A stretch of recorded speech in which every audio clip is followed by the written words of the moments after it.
ou sorcellerie qui vient du Satan lui-même. Donc il n'y a pas sorcellerie positive et négative. Sorcellerie, c'est sorcellerie parce que tout deux provient de Satan et ça vient du diable. Non, la sorcellerie qu'il pratique là, c'est pour protéger ses enfants. Il ne protège pas ses enfants. Il les expose. Un jour, à la rue du diable, ils vont mourir. Alléluia! Oui. Il y a des gens qui disent qu'on avait un funérail. Quelqu'un a poursuivi les gens qui l'ont tué. Le Seigneur a désigné les gens qui l'ont tué. Il a dit la plaisanterie. Hein? C'est qu'elle allait cogner la porte de la personne qui l'a tué. Il est en train de dénoncer les gens qui l'ont tué. Mais au lieu de dénoncer les gens, il n'a qu'à se lever et dire s'il peut faire son palabre, il sort du cercueil et puis s'assoit et puis il frappe les gens qui l'ont fait mal. Là, on va croire. Et puis il vient nous pour toujours. C'est-à-dire qu'avant qu'on ne dépense l'argent pour faire les funérailles le jour de la veille, il se réveille depuis longtemps et puis on ne met pas la morgue. C'est une rue du diable. Alléluia. Et c'est l'esprit de celui qui est mort là qui est descendu à elle. Et puis elle est en train de s'agiter au funérail et puis elle dit que non, que cette personne m'a tué. Mais au lieu de dire que cette personne m'a tué, il faut sortir de ça. Tu sors du cercueil là, de la tombe là. Et puis tu viens, et puis tu tirais ton compte, et puis tu viens nous toujours. Là, on va croire. C'est le mensonge, les ruses du diable. Alléluia. Ce sont les démons. Parce que je t'avais expliqué cela dans l'un de ces témoins, dans l'une de ces vidéos ici. Que s'il y a un plus grand sorcier qui est dans le secteur, il rentre dans l'esprit de quelqu'un, dans le corps de quelqu'un, et puis il se manifeste comme ça pour semer la confusion. Parce qu'il met tous les autres sorciers. C'est ce qui s'y passe. Sinon, ce n'est pas la personne qui est morte. C'est faux. Elle est esclave dans le monde des pandémonions. Elle est là-dedans, elle pleure, elle souffre là-bas.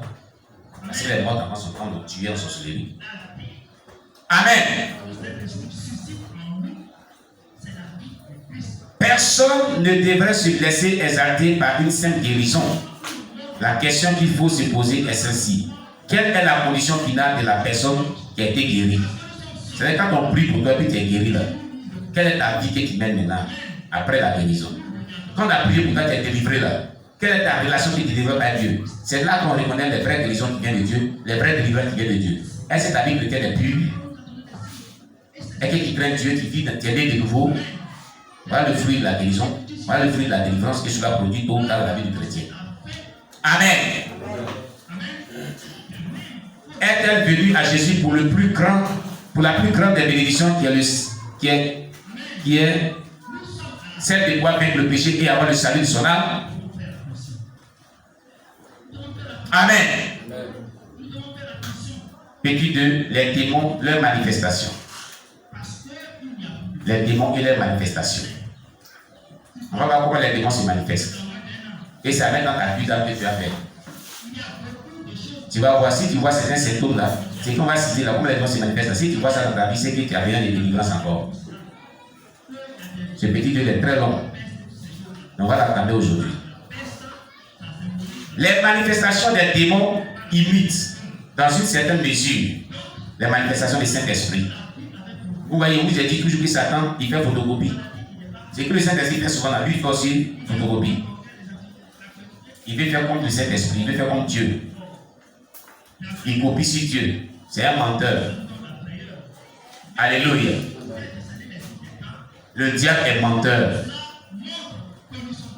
Amen, amen. Alléluia. La plupart sont étranges, ces manifestations. De même quelles sont les manifestations du Saint-Esprit. Voici certaines manifestations qui caractérisent la présence d'un ou de plusieurs démons dans une personne. Donc c'est une cuida qu'on va faire. Voici des manifestations qui font que la personne qui ressent ces gens des choses-là, ou qui vit ces gens des choses-là, c'est qu'il y a un démon ou plusieurs démons dans ta vie. Un bavardage incontrôlable. Quand quelqu'un parle beaucoup, il bavard, il est bavard et il ne se contrôle pas. Un bavardage incontrôlable ponctué parfois des cris par la personne démonisée, parle toutes seules, les gens qui parlent toutes seules souvent. Lorsqu'on l'écoute, on pense qu'elle parle à quelqu'un qui lui répond à son tour, alors qu'elle est seule. Le démon qui se manifeste par le bavardage ne peut pas supporter le moins de calme. Quand il y a un calme, il va lui la voix bavardage. Il n'est pas le calme. Il faut qu'il parle.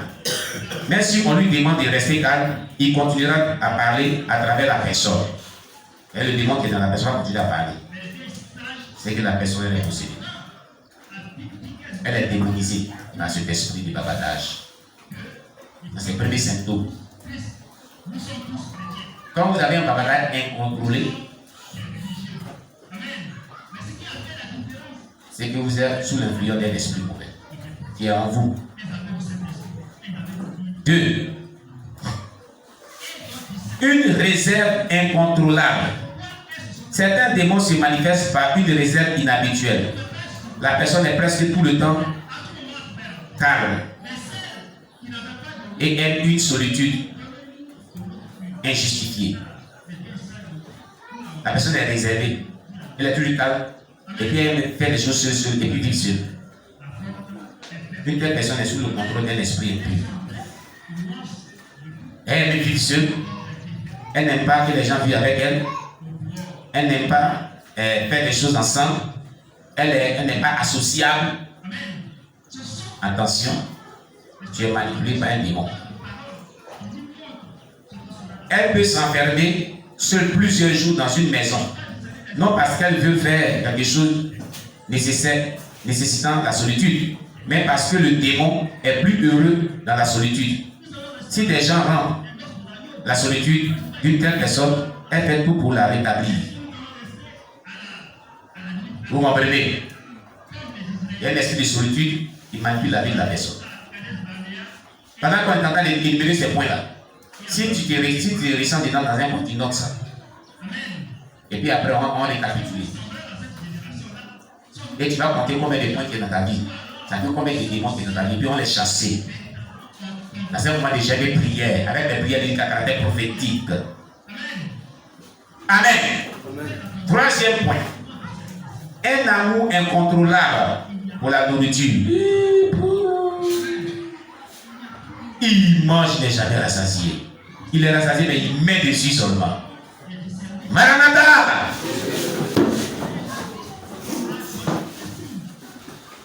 Il y a d'autres qui sont restés. Hein? Maranatha! On acclame le Seigneur Jésus-Christ. Oui. Troisième symptôme est que la personne a un amour incontrôlable pour la nourriture. Elle mange. Elle mange, elle est gourmande, elle fait la gloutonnerie. La personne n'arrête pas de manger. Elle pense à la nourriture. Elle est là, cette nourriture, elle pense à la nourriture. Au moment où on pense, on est à l'église, et puis les 11h30, comment le repas là sera servi, tout ça là actuellement. Pendant qu'on prêche la parole, sa tête est dans la nourriture. Ses pensées sont dans la nourriture, puis elle rêve. Oh, c'est des gros morceaux. Alléluia. Elle fait des plans pour se nourrir. Elle va même voler la nourriture. Voler dans la sauce les gros morceaux de viande, les gros morceaux de poisson. Elle fait des plans pour se quereller avec vous si vous ne lui donnez pas à manger. Elle peut être grasse ou mince, mais elle est liée par la nourriture d'une manière inhabituelle. Une telle personne a un appétit qui s'étend à la plus grande gamme de nourriture possible. C'est comme si toute chose devait aboutir dans sa bouche et dans son estomac. Vous comprenez? Quand vous mangez de manière exagérée comme ça, vous avez besoin de délivrance. Il y a l'opposé. Il y a des gens qui ne mangent pas trop. Ils mangent un peu net, ils mangent un peu net, ils mangent un peu net, ils mangent un peu, puis ils ne mangent pas des bonnes choses, hein, des trucs bizarres. Ils goûtent, ils disent c'est bon. Ils sont maigres. C'est un esprit qui fait ça. Ces personnes ont besoin de délivrance. Amen. Amen. En Europe et précisément en France, on trouve plusieurs personnes comme ça. Parce que là, on avait parlé de ces personnes. Il avait fait la délivrance d'une jeune fille comme ça. Alléluia. Elle est venue m'a raconté cette histoire. Un désir incontrôlable d'être remarqué. Il y a les gens qui veulent qu'on les remarque dans le public, qu'on parle d'eux. Ils font du tape à l'œil. Quand ils sont là, il faut qu'on sache qu'ils sont là. Un désir incontrôlable d'être remarqué. Une personne ayant un démon qui se manifeste par un désir intense d'être remarqué fera tout pour attirer l'attention sur elle, l'attention des gens sur elle. Ses paroles, ses actes et tout son comportement auront pour but de la faire remarquer. Elle peut même faire des choses folles pour être vue de tous. Elle peut commettre un crime, tuer, se brûler, etc. pour se faire remarquer simplement. Peu importe la personne qui lui prête attention, tout ce qui l'intéresse, c'est que quelqu'un lui prête attention, c'est tout. Ah, c'est comme ça là. L'esprit là te contrôle, tu as besoin de délivrance. Alléluia. Amen. La suite dimanche prochain, on acclame le Seigneur Jésus. On a arrêté au petit 5.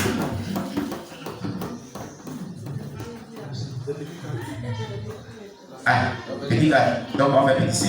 Amen. On va décompter, on va arrêter. Cinquième point, cinquième symptôme.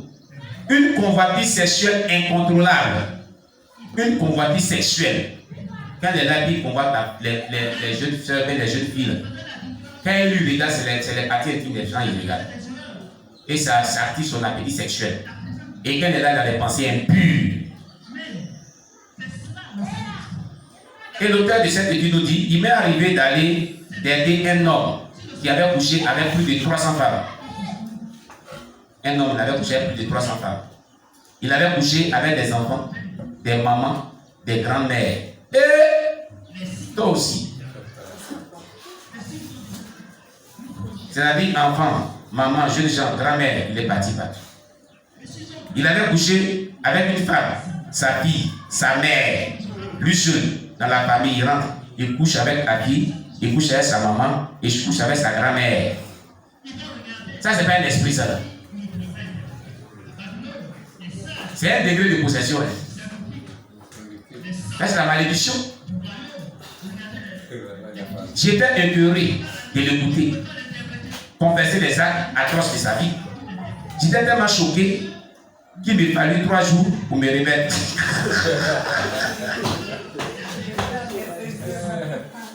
Mais comment quelqu'un peut rentrer dans une famille? Il couchait petite fille, il couchait la fille, il couchait arrière petite fille, et puis il couche avec arrière grand-mère, et puis il sort de là. Il couche avec cousine, nièce, tandis il fait ravage dans la famille. C'est choquant. Alléluia. Il faut être possédé pour agir de la sorte. Il dit, j'étais tellement choqué qu'il m'a fallu 3 jours pour me remettre. Il était excité et attiré par tout ce qui avait une robe. C'est-à-dire, il voit une robe si quelqu'un là, lui il a attiré, il veut faire la chose avec toi. Que tu sois homme ou bien travesti ou lui s'en fout. C'est cet esprit. En plus, il était totalement perdu dans une vie de masturbation. C'est-à-dire que le jour qu'il n'a pas trouvé de femme là, lui s'enferme dans sa chambre et se masturbe juste en... C'est pas possible. Ça, c'est une souffrance.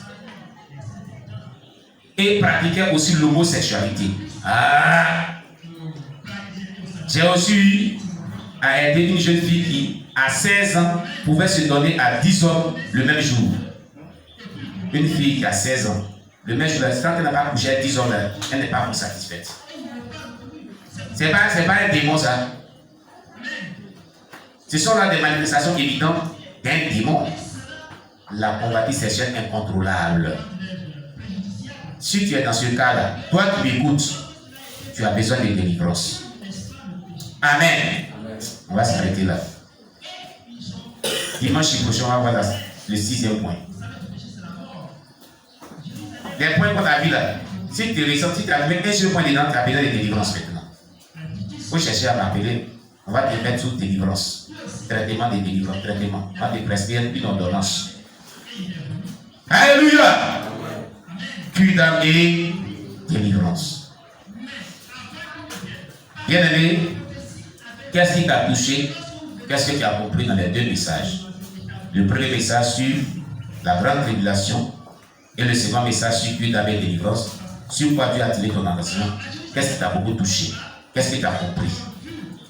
Qu'est-ce que toi tu as compris? Qu'est-ce qui t'a marqué? Qu'est-ce qui a touché ton cœur? Qu'est-ce que tu as compris? Tu sors d'ici, on dit que tu es parti à l'église, on parlait de quoi? Tu as dit quoi aux gens? Qu'est-ce qu'on dit de venir dire? Donc tu as regardé les gens, on dit, mais tu es quitté à l'église, on prêchait sur quoi? Tu vas le regarder comme ça, comme tu te regardes là. Ce que tu as lui dit là, faut venir nous dire ceci. Ce que tu as compris là, viens nous dire. Oui. Et le plus 225 09 95 42 61 ouvert. Pour nous bien avec nous sur de l'extérieur de la Côte d'Ivoire, sur YouTube, sur Facebook, sur la plateforme de conférence Teams. Vous pouvez appeler pour nous dire ce que vous avez retenu, ce que vous avez marqué, ce que vous avez compris, ou vous aussi. Nous vous écoutons. Ici, il n'y a personne. Oh Jésus, j'ai prêché dans le désert aujourd'hui. Oui, le frère Moïse. On appelle le Saint Jésus pour l'encourager. Qu'est-ce que tu as compris? Pourquoi changer le micro? Voilà. Pour moi, c'est un peu derrière parce que, voilà, pour que c'est peu derrière, voilà, pour ce peu derrière. Voilà, ça va, non? Ok, vas-y. Bon, ça m'a fait rappeler des choses, le psaume, l'Apocalypse 12. Apocalypse 12. Parce que, voilà, le mercredi, j'ai assisté à